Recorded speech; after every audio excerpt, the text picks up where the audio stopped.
rabbiin injir rabbi malee Muhammadin moo ergama rabbiiti ala rasuul yookaan rasuulallaati kanaaf sunna yookaan jireenyi isa fakkeenyummaa gaarii qabu hordofuun jireenyi barbara argachuu wanni jedha kitaaba war musliimoota guddicha quraan keessa bal'inaan dubbata xummur waggoo 23 kitaabi guddicha ergama rabbi Muhammad kennam sabab tolfachuun ummati muslima jaarraa idduuf baatii ji ramadaana ganam subii barii lafarra jalqaboon hanga galgalloon galanitti waan nyaatanii dhugan qofa doon taane qoricha fudhachuu tamboo xuuxuuf nadheellee midhaafachuu dabalate waan heddurroof qusachuun jisoom ramadaana kan harka qab hawaas muslima birajji ramadaana ji kabajama waan gaarii yookaan keeriin keessa dalagamtuu jedhan guyyaan itti keeyyachuu sooman ramadaana kun mul'achuu baatii irratti hundaa'uun kan murtaa'oo ta'u ummati muslima addunyaa guutuu jiraat teknooloojii ammayyaa kabiyyooti muslima gugurdoon itti fayyadamuun obboleeyyan isaanii addunyaa guutuu jiraniif karaa televiziyooniitiif raadiyoonii akkasumas fuul miidiyaa adda addaatiin erga dabarsuun jabeessanii lallabanii soomi ramadaana kun jalqaba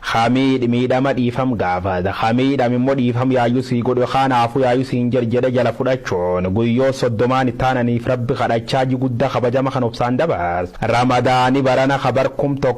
1442 leen duub kibxa dabr jalqaboon ummati muslima rakkata gargaara nyaata akka shorbaa sambuusa buskuti mi'ooftu heemmiri fajabeesse nyaachuun hojii midhaaddu hojjate waan rabbii waltisaan fida keeri hojjechuu irratti argama soorata hawaasi muslima yeroo soomana kan itti gargaaram keessa teemmiris beekama ta'uu dubbata maaliif gaafii jettu BBC'n afaan Oromoo gabaas tokko midhaasa jennaan irra fudhadhe saniif qopheessuuf murteesse teemmiriin seenaa amantii islaamaa keessa bakka guddaa qaba firii muka fayya namaatiif faayidaa qabeessa'ee kajen namni amantaa ustaas haasarraajuu sunna jechuun duubwaan ergamaan rabbi nabiyyu Muhammad hojjaate dubbatee fargatan akkasumas hojiirra oolchan ta'uu ka dubbat namni amantaa kuni hammaleelle teemmiri kan lakkoofsisa irduu 5 3 yookaan 7 fayyadamuun barbaachisaa jedha dabri immoo nabiyyu Muhammad bakka bishaan hin jirre teemmiri fayyadama waan tureef firiin jaalatamaan kun amantaa islaama bira keessuma waqti sooma hiika guddaa qabaachuutti odeeffa hundaafuu duuba hordoftooti amantii muslima guyyaa soomana kan tokko 2-3 jechuun jalqaboon guyyoo 30 taananiif beela dheebuun dabar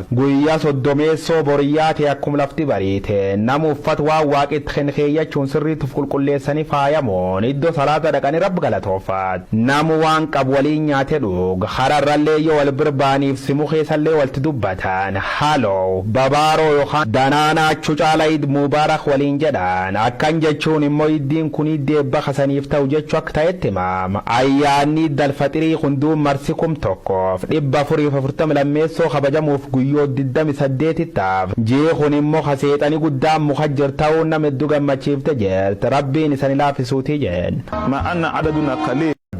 ala rasuul yookaan rasuulallaati kanaaf sunna yookaan jireenyi isa fakkeenyummaa gaarii qabu hordofuun jireenyi barbara argachuu wanni jedha kitaaba war musliimoota guddicha quraan keessa bal'inaan dubbata xummur waggoo 23 kitaabi guddicha ergama rabbi Muhammad kennam sabab tolfachuun ummati muslima jaarraa idduuf baatii ji ramadaana ganam subii barii lafarra jalqaboon hanga galgalloon galanitti waan nyaatanii dhugan qofa doon taane qoricha fudhachuu tamboo xuuxuuf nadheellee midhaafachuu dabalate waan heddurroof qusachuun jisoom ramadaana kan harka qab hawaas muslima birajji ramadaana ji kabajama waan gaarii yookaan keeriin keessa dalagamtuu jedhan guyyaan itti keeyyachuu sooman ramadaana kun mul'achuu baatii irratti hundaa'uun kan murtaa'oo ta'u ummati muslima addunyaa guutuu jiraat teknooloojii ammayyaa kabiyyooti muslima gugurdoon itti fayyadamuun obboleeyyan isaanii addunyaa guutuu jiraniif karaa televiziyooniitiif raadiyoonii akkasumas fuul miidiyaa adda addaatiin erga dabarsuun jabeessanii lallabanii soomi ramadaana kun jalqaba miidhama dhiifam gaafata hamiidham immoo dhiifam yaayyuu sii godhu kanaafuu yaayyuu siin jedhe jala fudhachuun guyyoo 30 ittaananiif rabbi kadhachaa ji guddaa kabajama kan obsaan dabars ramadaani barana kabar 1442 leen duub kibxa dabr jalqaboon ummati muslima rakkata gargaara nyaata akka shorbaa sambuusa buskuti mi'ooftu heemmiri fajabeesse nyaachuun hojii midhaaddu hojjate waan rabbii waltisaan fida keeri hojjechuu irratti argama soorata hawaasi muslima yeroo soomana kan itti gargaaram keessa teemmiris beekama ta'uu dubbata maaliif gaafii jettu BBC'n afaan Oromoo gabaas tokko midhaasa jennaan irra fudhadhe saniif qopheessuuf murteesse teemmiriin seenaa amantii islaamaa keessa bakka guddaa qaba firii muka fayya namaatiif faayidaa qabeessa'ee kajen namni amantaa ustaas haasarraajuu sunna jechuun duubwaan ergamaan rabbi nabiyyu Muhammad hojjaate dubbatee fargatan akkasumas hojiirra oolchan ta'uu ka dubbat namni amantaa kuni hammaleelle teemmiri kan lakkoofsisa irduu 5 3 yookaan 7 fayyadamuun barbaachisaa jedha dabri immoo nabiyyu Muhammad bakka bishaan hin jirre teemmiri fayyadama waan